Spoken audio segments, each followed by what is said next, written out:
Bismillahirrahmanirrahim. Assalamualaikum warahmatullahi wabarakatuh. Kembali lagi bersama kami di channel YouTube suaraNTB.com. Kali ini berkesempatan kita berdiskusi dengan Kepala Balai Wilayah Sungai Nusa Tenggara 1 wilayah NTB, UPT dari Kementerian PUPR, Bapak Dr. Hendra Ahyadi STM MT. Apa kabar Pak? Assalamualaikum. Waalaikumsalam warahmatullahi wabarakatuh. Sehat Pak ya? Alhamdulillah. Pak Kepala, boleh kita berdiskusi sedikit tentang NTB yang akan memiliki museum bendungan Pak? Nah, ini kan menurut kami menjadi kabar baik, apalagi tidak banyak di Indonesia itu daerah-daerah yang akan memiliki museum bendungan.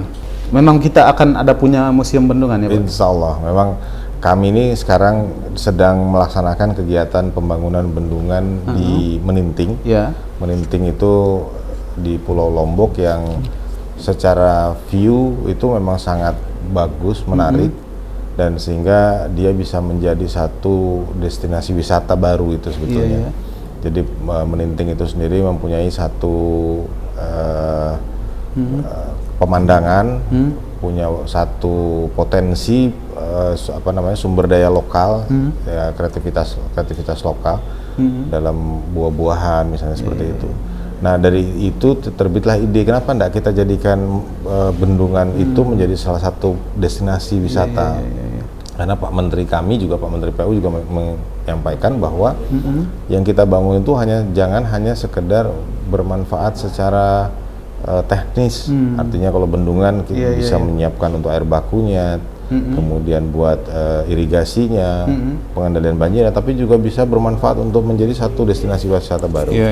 Nah, terbit dari situ, makanya kami mencoba mengalokasikan, membuat satu museum bendungan. Kenapa di museum bendungan? Karena satu hal di NTB ini dari total 200-an lebih bendungan se-Indonesia, itu 72-nya ada di NTB. Wih, banyak sekali ya. Kita terbanyak di Indonesia Pak? Terbanyak di Indonesia. Oh, iya. Gitu. Jadi museum bendungan ini dibangun bersamaan di lokasinya di Bendungan Meninting. Ya. Meninting. Progresnya sekarang seperti apa Pak? Kalau progres untuk museum bendungan, dia nanti mengikuti progres pembangunan bendungan. Gitu. Jadi nanti bendungan alokasinya bendungan itu berjalan.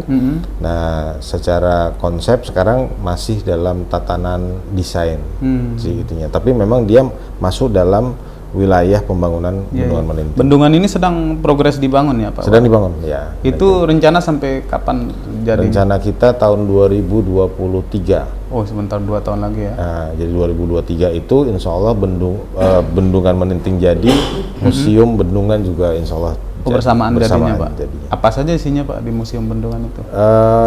Harapan kami sih sebetulnya nantinya itu bisa memberikan gambaran satu proses pembangunan dari masing-masing bendungan itu, yang dari awal dulu. Jadi seperti kalau kita lihat di Jawa Tengah ada museum Sangiran, itu ada museum Purbakala, itu kita bisa melihat itu proses evolusinya manusia. Nah, ini kalau kita, harapan saya sebetulnya bisa menampilkan bagaimana proses pembangunan bendungan itu terjadi di NTB. Dari masing-masing bendungan, misalnya Batu Jahe, dari mulai tahap pengeborannya, kemudian data-data desainnya, kemudian sampai siapa dulu yang melaksanakannya juga kita perlu memberi penghargaan lah. Jadi historisnya ada di situ ya Pak? Historikalnya betul. Jadi bukan isinya benda-benda purbakala, peninggalan benda-benda purbakala ya? Ya, salah satunya mungkin ada bagian-bagian kecil lah kita lihat, kita kumpulkan yang peninggalan dulu. Pak, berapa luasannya kira-kira nanti museum bendungan ini? Akan seperti apa maksudnya? Kalau gambaran yang bayangan kami ini sekarang masih dalam tahap proses desain. Kalau gambaran kami itu seperti museum di Sangiran itu. Luasannya saya belum bisa nyampaikan luasannya itu, tapi kami memang punya lahan di luar bendungan itu sekitar 25 hektar. Yang nantinya juga bukan hanya tempat museum, tapi jadi semacam public area lah. Jadi bukan museum itu bukan dalam konteks hanya di ruangan saja Pak Kepala ya? Dia termasuk hamparan di luar ruangan juga? Kalau museum di dalam satu gedung. Oh, di dalam satu gedung. Dalam satu gedung ya. Nanti sifatnya mungkin bisa diatur, ada semacam ini berjalan, nah kita melihat gitu. Jadi nanti buat edukasi lah buat masyarakat. Saya berpikirnya alat-alat yang dipakai dulu untuk membuat bendungan itu juga ada di situ, Pak. Mungkin kita akan coba ada juga. Ya, kayak borlok-borloknya. Jadi kita bisa tahu kalau di Dompu itu misalnya yang kita bangun Tanjung Mila itu misalnya itu bagian dari lapisan tanahnya seperti apa. Kita bangun di Batu Jae, lapisan tanahnya seperti apa. Kalau di Sumbawa misalnya Batu Bulan misalnya itu seperti apa, itu bisa kita lihat di sana. Pak, di Indonesia itu ada berapa banyak museum bendungan? Museum bendungan? Belum ada. Belum ada? Belum ada. Oh, berarti ini satu-satunya di Indonesia. Luar biasa, dan ini harus diketahui oleh masyarakat ya, dan ini menjadi penghargaan luar biasa dari pemerintah pusat, Kementerian PUPR, Pak ya. Jadi apa namanya? Apakah benda-benda alat-alat yang digunakan untuk membangun bendungan itu hanya pembangunan bendungan di NTB saja, atau mungkin bendungan-bendungan yang ada lainnya di Indonesia juga alat-alatnya dibawa di sini menjadi apa namanya, isi museum bendungan itu? Sebetulnya tadinya niat awalnya kami hanya untuk di NTB saja. Tapi kemarin ada semacam masukan dan arahan seluruh bendungan di Indonesia itu kalau bisa ditampung di sini. Tapi bagaimanapun juga kami tetap akan memberikan space yang spesial lah untuk bendungan di NTB. Karena kami punya lebih banyak data kan dibanding yang di luar. Itu lebih susah kami mengumpulkan. Siapa yang kelola nanti, Pak Kepala? Nah itu nanti kalau yang kelola mungkin dari ada UPT tersendiri mungkin ya, karena itu harus dalam bentuk yang lebih profesional supaya bisa itu. Kami nggak tahu apakah diserahkan ke kami ataukah nanti UPT dari Kementerian PU lah. Barangkali ada kerjasama dan pemerintah daerah. Karena mungkin juga bisa. Karena bisa ini juga. kan mau dibuat jadi destinasi pariwisata, Pak Kepala. Saya kira juga ada itu sampai juga, arah ke situ ya. Saya kira juga. Jadi view-nya itu apa saja nanti, Pak, di bendungan itu selain isi museum itu? Kalau harapan saya nanti bendungan Meninting ini itu nanti jadi satu titik, Pak Bul. Ini menarik sekali sebetulnya. Satu titik tempat orang berdestinasi wisata. Jadi di bendungan ini ada pemandangan, ada infrastruktur air yang mendukung untuk kota Mataram dan sekitarnya ya, Lombok Barat. Terus kemudian ada kebun buah juga ya, kebun buah. Berapa hektar, Pak, disiapkan di situ? Kalau kebun buah kan masyarakat.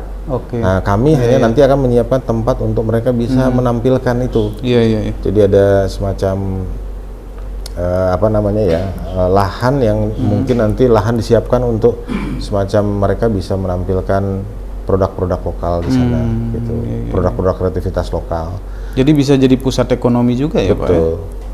Dan satu hal, kalau memang ini bisa jadi ini Pak Bul, kami sebetulnya sudah pernah menyampaikan juga ke Dinas Pariwisata.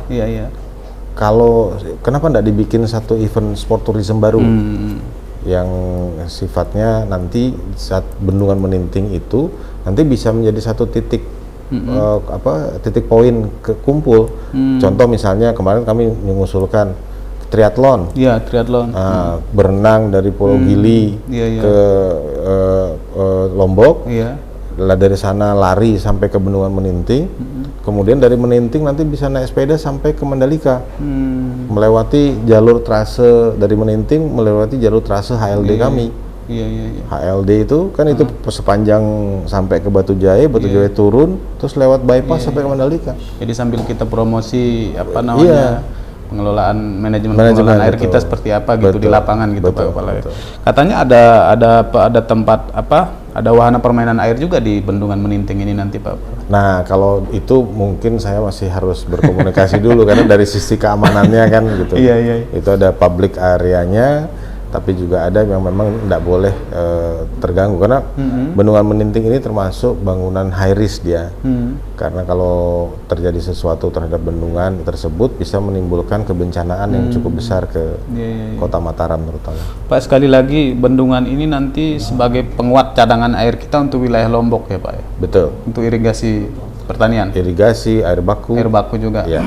Berarti PDAM juga ngambilnya dari situ nanti? Salah satunya begitu. Sudah ada kerjasama? Sudah ada komunikasi dengan PDAM di situ? kami kan biasanya kalau kami kan menyiapkan air baku nanti ke Cipta Karya, nanti PDAM itu ngambil dari Cipta Karya biasanya. Katanya termasuk untuk memenuhi kebutuhan di Kek Mandalika, Pak Kepala?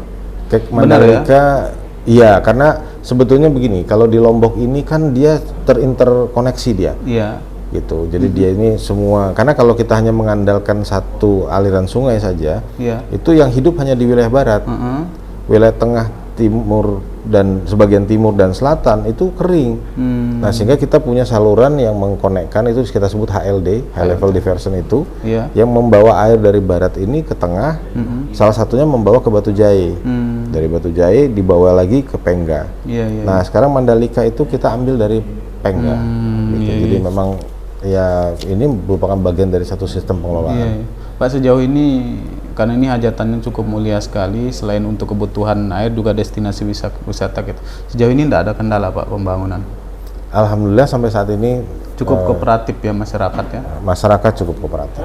Termasuk pemerintah daerah juga dukungannya? Pemerintah daerah dukungannya sangat support, terutama dari provinsi ya. Beberapa kali Pak Gubernur datang, kemudian juga dari kabupaten juga, Pak Bupati juga beliau sangat support.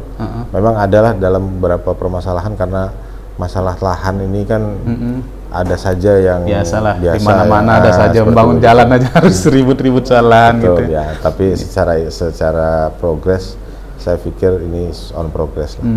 Artinya target 2023 itu kita sudah punya bendungan itu dan kita sudah punya museum bendungan itu. Insya Allah. Oke. Amin. Pak Kepala, terima kasih banyak informasinya, semoga bermanfaat. NTB, Nusa Tenggara Barat patut berbangga kita akan memiliki bendungan, sekaligus ada museum bendungan di situ, dan ini menjadi satu-satunya di Indonesia. Komitmen kita harus sama-sama mendukung keberadaan bendungan ini. Demikian perbincangan saya. Terima kasih. Assalamualaikum warahmatullahi wabarakatuh. Terima kasih, Bapak. Terima kasih, Pak.